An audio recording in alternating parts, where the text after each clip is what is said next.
Assalamualaikum warahmatullahi wabarakatuh. Alhamdulillahirrabbilalamin. Wassalatu wassalamu ala asyrafil anbiya wal mursalin Sayyidina Muhammadin wa ala alihi wa ashabihi ajma'in, amma ba'd. Pemirsa yang dirahmati Allah subhanahu wa ta'ala, syukur alhamdulillah senang sekali kami dapat kembali menjumpai Anda lagi di pagi hari ini dalam acara Mata Air. Khususnya Anda yang berada di Sumatera, Aceh dan sekitarnya. Hari ini kita berjumpa dan akan berdialog dengan tema yang pernah kita bincangkan pada beberapa hari yang lalu dan ini merupakan lanjutan, yaitu tentang hikmah hijrah dalam kehidupan.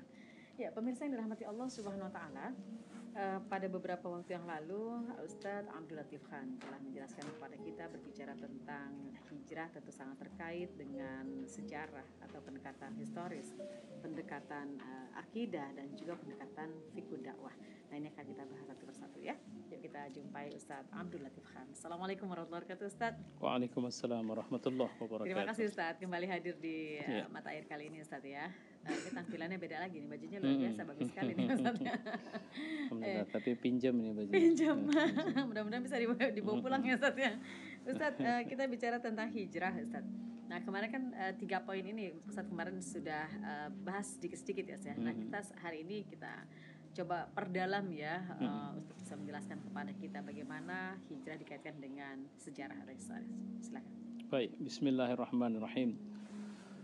Kita sudah mengurai sistematika yang mau kita bahas, bahwa hijrah itu kita lihat dari perspektif historis, perspektif akidah, dan perspektif satu lagi fikih dakwah. Nah, ketika bicara perspektif historis, kita harus bisa memahami bahwa sejarah kehidupan Nabi bukanlah sejarah tokoh besar biasa. Karena apa yang menjadi rangkaian sejarah kehidupan kita bisa bagi dalam sekian etape. Etape pertama dari lahir sampai kemudian dia menikah. Tapi walaupun sebenarnya ada yang membelahnya lagi dari ketika dia sudah mulai produktif sebagai seorang manusia secara ekonomis, yaitu dia ikut berdagang atau menggembalakan kambing dan sebagainya. Tapi kemudian yang lebih populer adalah membagi sejarah Nabi itu dari dia lahir sampai dia menikah, dari menikah sampai terima wahyu, dari terima wahyu sampai kemudian wafat. Nah, yang sebenarnya menjadi catatan bagi kita adalah di saat dia sudah menerima wahyu sampai kemudian dia wafat. Tidak ada apa yang dia lakukan kecuali semua itu bisa menjadi pelajaran utama sama kita untuk kemudian seorang muslim bisa mengambil pelajaran baik dari sana. Salah satu event penting kalau mengikut Mutawalli Sya'rawi, Profesor Dr. Almarhum, beliau mengatakan dalam dakwah antara Nabi diangkat menjadi Nabi dan Rasul sampai wafat ada 3 event penting. Salah satunya adalah hijrah. Event penting ini harus menjadi event yang dikuasai oleh umat Islam, dipelajari sejarahnya dan diajarkan kepada generasi-generasi umat Islam, terutama anak-anak remaja. Kenapa? Karena ini event besar. Inilah satu-satunya gelombang perpindahan penduduk. Kalau kita melihat dari Timur Tengah sekarang banyak yang eksodus, banyak orang yang pindah dari Timur Tengah ke negara-negara Eropa. Targetnya adalah menyelamatkan diri. Kenapa mereka menyelamatkan diri? Mereka pakai dalil bahwa negeri kami dilanda konflik, dilanda pertempuran, dilanda peperangan dan macam-macam. Jadi ada tekanan yang membuat mereka keluar, bukanlah tekanan agama. Atau bukanlah tekanan akidah atau ajakan akidah, tapi lebih karena sebab mereka mengkhawatirkan nasib diri mereka dan keluarga mereka. Saya tidak mengatakan dan tidak sedang dalam memberikan penilaian apa yang mereka lakukan benar atau salah. Tapi perjalanan hijrah dari Mekah menuju Madinah, walaupun jumlah manusianya tidak lebih dari 200 orang, adalah sebuah perjalanan yang tidak hanya mengguncangkan masyarakat Mekah waktu itu, tapi akhirnya menjadi pelajaran besar bagi generasi-generasi sesudah mereka. Bahwa itu tidak sekedar sebuah perjalanan satu tubuh yang pindah ke tempat lain, tapi sebuah perjalanan bagaimana kita bisa eksis di tengah kesulitan mempertahankan hadirnya agama di tengah-tengah masyarakat yang mereka itu tidak menerima kita. Nah, ini pelajaran pentingnya di sini. Nah, kapan rencana sudah dimulai? Saya sudah sampaikan bahwa Nabi merencanakan hijrah dimulai dari sejak masa ketika waktu itu Nabi sedang berada di bulan Muharram, dan kemudian para sahabat sebenarnya hijrah dilakukan ada yang sendiri jalan, ada yang dengan keluarganya, ada rombongan, dan kemudian Nabi sendiri berangkat hijrah ke Madinah itu bersama Abu Bakar. Abu Bakar tidak menyertakan satu pun dari keluarganya. Bahkan masih banyak orang-orang Islam utama dari keluarga Nabi, dalam hal ini Ali dan istri Nabi yang belum berangkat hijrah. Dan ini nanti menjadi tanggung jawab Ali untuk membawanya ke Madinah. Nah, apa yang harus kita uraikan dari perspektif historis bahwa hijrah dilakukan di saat kebencian, kemarahan, rasa kesal orang-orang kafir terhadap Islam sudah mencapai kulminasinya. Mereka berkumpul di Darun Nadwah. Mereka sudah sampai pada tingkat ini udah nggak bisa. Kenapa? Karena sudah sangat mengganggu kita. Sistem piramida kependudukan yang dibangun dan selama ini berlangsung aman sudah tergoncang oleh masuknya Islam. Di mana orang-orang yang semula adalah budak-budak mereka, secara fisik masih budak mereka, tapi pikirannya, ruhnya sudah tidak menjadi budak mereka. Ideologinya sudah berganti. Jadi hijrah ini sebuah pertarungan besar dari ideologi, yang mana satu ada ideologi yang datang dari Allah Subhanahu wa taala dalam hal ini Islam, dengan ideologi buatan manusia yang hanya mempertahankan kepentingan hidup mereka. Jadi kalau dia pedagang maka dia mempertahankan urusan dagangnya. Kalau dia seorang pemerintah maka dia hanya mempertahankan posisi atau kekuasaannya. Nah, mereka sudah merasa terancam. Dan ini sudah menjadi isu negara. Kalau kita pakai dalam bahasa model, maka kita anggap sebagai sebuah negara. Dia sudah menjadi isu negara. Sudah menyertakan komponen pemerintah. Sudah menyertakan komponen orang-orang hukama, kalau mau dibilang, orang-orang bijaknya. Dan kemudian sudah menyertakan para pedagang, pengusaha-pengusaha yang punya uang. Dan sudah menjadi isu kebencian yang tidak hanya berada di kelompok laki-laki, tapi juga perempuan. Dan bahkan tidak ada perempuan yang sampai mengorganisasi kebencian itu dalam sebuah pekerjaan. Jadi seperti Hindun atau seperti Ummu Jamil, istri dari Abu Lahab, itu melakukan pengorganisasian. Orang-orang yang membenci Nabi dan orang-orang yang membenci dakwah Islam itu harus melakukan gerakan aktual menyerang Islam. Karena jadi, sudah mengganggu hal-hal yang memang mereka menganggap sudah tidak bisa. Muhammad sudah tidak bisa dibilangin. Semula mereka mengira bahwa Muhammad Nabi Allah SAW itu bisa dibilangi. Artinya nggak ada orang dalam hidup ini yang berbuat dengan sungguh-sungguh kecuali dia pasti sedang cari makan. Dia sedang cari popularitas. Atau kemudian dia sedang mencari kesenangan hidupnya. Dan ini hanya untuk menaikkan nilai tawarnya saja. Begitu. Mereka sudah tawarkan harta kepada Nabi, Nabi tidak mau. Mereka sudah tawarkan kekuasaan kepada Nabi, bahkan sangat-sangat bergengsi, sampai pada tingkat memveto keputusan negara. Apa yang diputuskan di Darun Nadwah siap, kalau memang Nabi bilang tidak boleh, maka tidak dikerjakan. Mereka sudah tawarkan, tapi Nabi tidak mau. Mereka tawarkan perempuan dan silahkan memilih berapa yang dibutuhkan. Dan semuanya dari kalangan yang paling cantik, bahkan melalui sistem seleksi kontes kecantikan. Maka sering saya dengan canda tapi serius bahwa bentuk kontes kecantikan itu sudah dimulai dari masa jahiliyah dulu, di mana mereka rencana melakukan seleksi kontes dan kemudian perempuan yang menang kontes itu dihadiahkan kepada orang tertentu yang mereka memang sudah siapkan untuk itu. Jadi balik lagi ke zaman jahiliyah dong. Ya ini memang suasananya begitu. Saya mau apapun dibilang, mau membela negara, Sri Kandi, Kartini, Kartini pun marah itu sebenarnya kalau dibilang Kartini, itu membela negara, membawa harum nama negara, tidak, itu adalah tradisi jahiliyah. Nanti akan kita bahas di satu penjelasan yang lain. Nah, jadi artinya tiga yang hanya bisa ditawarkan dunia itu tidak mempan. Wajar dong kalau kemudian dikasih harta nggak mau, kemudian kasih jabatan nggak mau, dikasih perempuan nggak mau, ya sudah, ngapain lagi, kita bunuh saja ini orang. Jadi mereka kumpul, ini orang gila yang kerja nggak dibayar, tidak mau menghentikan gerakan dakwahnya, tapi ternyata konstelasinya jumlah pengikutnya makin lama makin banyak. Mereka makin lama makin militan, makin tidak peduli apa perintah majikan. Padahal sebenarnya bukan tidak peduli. Ketika satu perintah adalah maksiat, mereka tidak mau. Itu yang sebenarnya terjadi gitu. Jadi kalau disuruh mereka berzina, dulu kan orang maaf cakap budak-budak itu ayo selea berzina kalian sini. Sekarang kan banyak yang begitu juga. Ya, ditonton orang banyak karena dia cari makan. Itu bentuk jahiliyah yang sebenarnya sudah ada dulu gitu. Nah, sekarang mereka tidak mau. Ketika mereka disiksa atau dihajar sekalipun, mereka tetap mengatakan tidak. Tidak mau. Tidak sudah mau. masuknya apa namanya Akidah, akidah Islam. kecintaan kepada Allah, ketaatan kepada Allah. Dan ini yang membuat mereka itu geram ya Iya. terhadap Nabi. Jadi kulminasinya mereka sudah dari sisi menyiksa mereka sudah lakukan. Tidak sedikit sahabat-sahabat Nabi khususnya dari kalangan bawah secara ekonomi dan politik itu mereka, bahkan sebenarnya jangankan sahabat dari kalangan bawah, sekelas Abu Bakar saja pernah mereka hajar habis-habisan sampai Abu Bakar itu nggak bisa bangkit, digotong pulang ke rumah. Sekelas Umar saja mereka pernah pijak-pijak Umar. Artinya apa? Semua orang itu sudah melakukan gerakan memusuhi Islam sudah tidak pakai argumentasi. Pakai kekerasan. Karena itu dia. Karena kalau jadi dan yang seperti itu sekarang juga tetap ada. Ayolah duduklah sini kita bicara mana yang benar mana yang salah. Kalau ternyata kami salah kami akan siap meluruskan. Allah udah tak perlu lagi. Akan kira-kira begitu. Udah hajar saja itu, habisi saja. Udah nggak benar itu. Itu udah buat kita ribut sekarang. Harusnya kita nggak dirian. Jadi mereka mencoba menutupi kelemahan mereka dalam berargumentasi dengan power yang mereka punya. Ya, dan itu diterjemahkan dengan keras. Ya, diterjemahkan dengan menyakiti, diterjemahkan dengan mengisolasi, sampai kemudian membunuh. Maka perilaku atau strategi seperti ini dari negeri atau dari zaman manapun tetap ada. Iya, Ustaz, yang ingin saya tanyakan sampai di sini Ustaz, orang-orang Arab Mekah yang dihadapi oleh Rasulullah itu kan juga bukan orang sembarangan, orang elit ya, mereka orang elit, orang yang cerdas sebenarnya kan secara otaknya ya.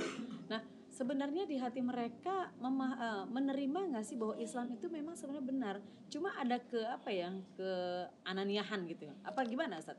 Makanya disebut itulah kesombongan jahiliyah. Tapi sebenarnya dia Karena mengakui ya. Pengakuan itu tertutupin oleh kedengkian. Saya terima sebenarnya dia orang benar. Cuma saya nggak suka. Kenapa harus dia yang bilang kebenaran itu? Nah, itu teori kedengkian itu. Ya, Iblis pernah bilang kepada Nabi Allah Musa alaihissalam kabarnya, Musa, tolonglah mediasilah saya. Mau ngapain? Saya mau tobat nih. Kalau memang mungkin Allah bisa terima saya. Akhirnya dimediasi. Allah bilang oke, tapi syaratnya dia harus sujud di makamnya Adam. Begitu nyampe tanya, Iblis, alhamdulillah mediasinya oke, Tuhan bilang boleh kau diterima tobatnya. Tapi kalau bisa kau harus sujud di makam Adam. Langsung datang kalimat dia, apa? Hidup aja aku tak mau, apalagi dia mati pula lagi. Ya udah kalau gitu cerita tak perlulah. Nah, jadi apa yang muncul? Dendam, kedengkian. Kedengkian ini bisa menghentikan dia untuk menerima kebenaran, dan itu terjadi pada orang-orang Yahudi di Madinah. Sebelum Nabi datang, mereka selalu bicara bahwa akan datang Nabi bersama kami dan akan memerangi musuh-musuh Tuhan. Dan mereka bangga sekali akan mengatakan, dan Nabi itu akan memimpin dari sini. Mereka sudah tahu. Tapi begitu mereka tahu yang jadi Nabi itu orang Arab dan Nabi Muhammad SAW, maka mereka berbalik arah. Dan mereka akhirnya memusuhi. Mereka menyerang. Sampai sekarang, karakter kedengkian itu masih mereka simpan. Itu yang harus kita pahamin itu. Jadi, apakah orang Arab tidak tahu? Karena kalau ditengok, sebenarnya mereka cerdas. Mereka tahu betul bahwa budak mereka itu tidak ada dikasih apapun oleh Nabi. Duit tidak, janji apapun tidak. Tapi kenapa mereka bertahan? Dan mereka tahu bahwa budak mereka ini sebenarnya makin baik. Tapi mereka merasa tidak aman karena budaknya tidak lagi menjadi supporter kemaksiatan yang mereka lakukan. Dan mereka khawatir kemaksiatan yang mereka lakukan itu akan lenyap. Wah, samalah kayak zaman sekarang itu. Jangan pilih partai Islam. Contoh gitu kan. Kenapa? Nanti kalau partai Islam menang mimpin negara habis kita. Nggak ada lagi dugem. Kan nggak asik. Kalau nggak ada dugem, nggak bisa lagi kita pergi karaokean, nggak bisa. Persis sama, nanti ya. Karakter penolakan dan karakter penerimaan itu mirip-mirip saja. Nah, ini yang kita sedang pelajari. Zaman orang Arab. Iya. Ya, instrumennya beda. Sekarang instrumennya udah sama. Beda dengan yang lalu. Tapi karakter asalnya sama aja. Nggak usah kita bukan memang baik. Cuma awak kalau bahasa Medan. Awak ini masih begini. Nanti kalau sempat kita ikut sama dia habis kita. Sama, jadi sama kayak gini Ustaz, ada tetangga gini, enggak anak saya nggak mau dimasukin ke madrasah sanawiyah enggak, tadi dia makin pintar agama, saya makin didikte lagi sama anak saya. Itu contoh. Itu persis ya. Jadi penolakan dari zamannya Nabi Nuh alaihissalam sama. Kepada juru dakwanya apa, siapa sih kamu? Kaya enggak, bangsawan enggak, duit juga enggak punya. Jangan sok ngajak-ngajakin kami lah.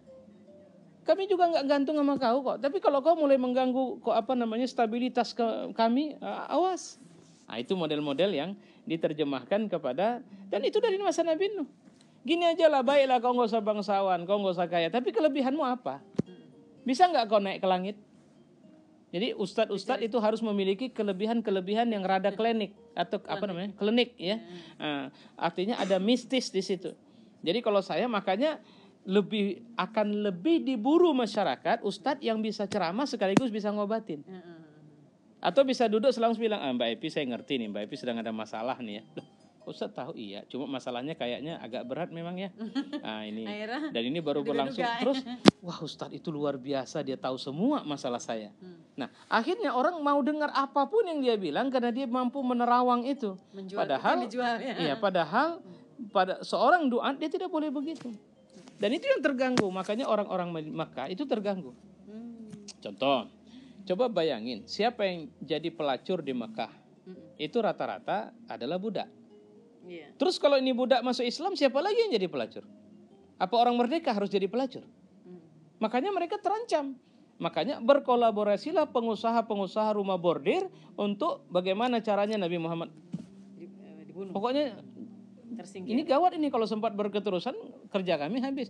Nah, orang yang minum minuman keras, yang jual minuman keras, pasti dia berkepentingan untuk menghabisi Nabi. Kan begitu. Jadi ini yang sedang mau saya sampaikan kepada kita semua untuk melihat sisi lain. Kenapa mereka begitu tolak Nabi? Sebenarnya bukan sisi lain. Sisi yang jarang kita perhatikan. Padahal sebenarnya karakter penolakan ya sama. Gitu. Jadi bukan hanya sekedar hijrah pindah dari Mekah ke Madinah. Tapi ada latar belakang ya. Iya, jadi sebab-sebabnya. Jadi sudah satu kepentingan. Common enemy Muhammad. Mereka sudah pelajari bagaimana caranya. Selama ini kita udah pakai strategi menyakiti para budak yang muslim tapi tidak mempan. Kita sudah mengganggu mereka beribadah. Di Mekah, di Ka'bah mereka jarang bisa sanggup, kita sudah tutup akses, tapi ternyata mereka lakukan tempat lain. Dan kita memperhatikan geraknya, jumlah orang yang beriman secara perlahan terus-menerus bertambah. Ini bahaya ini. Nah apa caranya? Maka datang usulan, kita buang saja dia ke tempat lain. Jadi sudah mengerucut pada Nabi Muhammad nih, kita buang saja. Yang satu bilang, enggak cocok. Kenapa? Kalau dibuang dia ngajar lagi nanti. Punya pengikut, balik dia sama kita. Hajab kita nanti dia buat. Contoh, bisa kita pergi berdagang, dia pergi ke kampung sana, kita lewat dia berdagang ke sana. Nah dia bisa pimpin nanti untuk menghambat kita berjalan ke sana. Nah makanya bahaya itu. Akhirnya tidak ada cara kecuali membunuh. Cuma membunuh pun, mereka jadi Nabi hijrah itu taktiknya luar biasa. Kenapa? Karena orang menghancurkan dan ingin membunuh Nabi juga pakai taktik yang luar biasa. Nah lihat, perhatikan. Kita bunuh. Dan saran membunuh ini datang dari seorang tua yang disebut dengan Syekh An-Najdan. Seorang tua dari Najdan. Nah dia datang, Najd ya, dibilang. Dia kasih saran. Saudara-saudara, semua saran kalian bagus. Semangat kalian sudah oke. Kebencian kalian kepada Muhammad suhunya sudah sama. Cuma saya belum melihat kalian ada solusi positif nih. Solusi yang paling layak untuk kalian lakukan dan tidak bisa as soon as possible. Dia harus sesegera mungkin bunuh Muhammad. Hening langsung. Abu Jahal di situ. Abu Jahal berpikir, Abu Lahab berpikir, Walid semua berpikir. Benar juga ini bilang. Cuma nanti kalau kita bunuh Muhammad, gimana ceritanya? Kenapa? Muhammad dari Bani Hashim. Akan nuntut dong Bani Hashim. Karena orang Arab itu kesukuannya masih tinggi ya? Gitu kan. Akan nuntut mereka. Saran lagi orang tua nih, gini aja. Usahakan 2 orang terbaik, anak muda terbaik dari kampung kalian utus. Kepung rumah Muhammad, tunggu jam tertentu. Kalau situasi sudah memang kondusif, serbu masuk, bunuh dia di atas tempat tidurnya. Nanti kalau ada orang yang bertanya, siapa yang paling bertanggung jawab? Semua suku kita kan sudah di dalam. Nah itu yang dibilang oleh si orang tua ini. Artinya kalau Bani Hashim mau marah kepada Bani Abdul Manaf misalnya. Bani Abdul Manaf tidak sendirian membunuh Muhammad, semua. Jadi nggak mungkin Bani Hashim memerangi semua kita. Ya strategik, bagus. Akhirnya sepakat mereka. Oke, segera kirim berita ke semua suku, ambil anak muda terbaik dari suku, 2 orang untuk malam ini ikut ngepung rumah Muhammad. Lihat ini berburu cepat ini. Iblis yang nyamar jadi orang tua dari Najd itu sudah langsung ikut mimpin konferensi. Coba bayangkan itu. Siapa yang bisa menghadapi iblis? Nabi Muhammad tak bisa. Allah Subhanahu wa taala. Allah yang akan langsung memimpin dalam tanda petik pertempuran ini. Jadi adu strategi. Kata-kata adu strategi, strategi Nabi adalah strategi yang pure datang dari penyelamatan agama. Oke. Sebenarnya sebelum Nabi hijrah itu gelombang hijrah sudah berangkat. Jadi sebahagian sahabat sudah berangkat. Sudah berangkat ke Madinah. Bahkan ketika setelah Baiat Aqabah kedua, jumlah umat Islam semakin bertambah di Madinah, Nabi sudah mengutus Mus'ab untuk jadi gurunya orang Madinah. Nah, ketika suasana sudah cukup kondusif, Mus'ab sudah kasih lampu hijau. Ya Rasul, sudah bisa datang. Kenapa? Karena situasi sudah dibuka. Suasana sudah sangat baik, sehingga antum bisa berangkat segera ke Madinah. Nah, berita itulah yang diolah. Data jadi data. Nabi memahami kondisi existing. Petanya. Dipelajari dulu kondisi kebiasaan orang Arab. Kapan kita bisa pergi yang mereka nggak nengok. Jadi kalau kita mereka nggak pernah lewatin gitu. Iya, kalau kita berangkat di jam kerja bisa aneh. Nah, kita harus cari jam yang memang mereka sudah lengah. Gitu. Jadi di data itu, siapa yang berangkat? Abu Bakar yang semula sudah minta pingin berangkat di luar, itu dilarang Nabi. Mudah-mudahan Allah memberi teman yang baik dalam perjalananmu ya Abu Bakar. Sampai. Nah, setelah ini saya hubungkan ceritanya. Setelah Nabi atau orang-orang di Darun Nadwah sepakat dengan satu konklusi, bunuh Muhammad. Ya. Maka mereka pun as soon as possible mengumpulkan semua kekuatan. Jadi pembunuhan ini memang betul-betul direkayasa dengan pendekatan memang kebencian bersama, tapi tidak bisa dituntut karena yang bergerak adalah gerakan massa. Iya, termasuk keturunan suku keturunan Nabi apa? Bani Hashim. Ya itu tadi. Jadi auranya atau pesannya, opini yang dibentuk itu opini gerakan massa. Dan itu sama aja orang-orang kafir membuat tuduhan kepada Islam itu alamatnya adalah bukan karena kami benci sama Islam, bukan. Tapi memang mereka sudah layak dibunuh karena mengganggu keamanan kami dan ini menjadi gerakan massa. Luar biasa ya kalau kita melihat sejarah dan inilah yang melatar belakangi mengapa Rasulullah begitu kuatnya melakukan hijrah ya, dan ini pasti juga karena perintah Allah Subhanahu wa taala gitu ya Ustaz ya. Dan ini sayang sekali karena waktunya sangat terbatas. Besok kita akan lanjutkan kembali bagaimana kisah selanjutnya mengenai hijrahnya Rasulullah SAW, melatar belakangi Rasulullah hijrah, dan bagaimana orang-orang yang mengikuti Rasulullah yang memiliki kekuatan yang sama yang Rasulullah tularkan kepada para sahabatnya gitu ya Ustaz ya. Baik, nanti kita lanjutkan kembali esok insyaallah, dan terima kasih untuk kebersamaan Anda hari ini. Selamat beraktivitas. Billahi taufiq wal hidayah. Wassalamualaikum warahmatullahi wabarakatuh. Waalaikumsalam warahmatullahi wabarakatuh.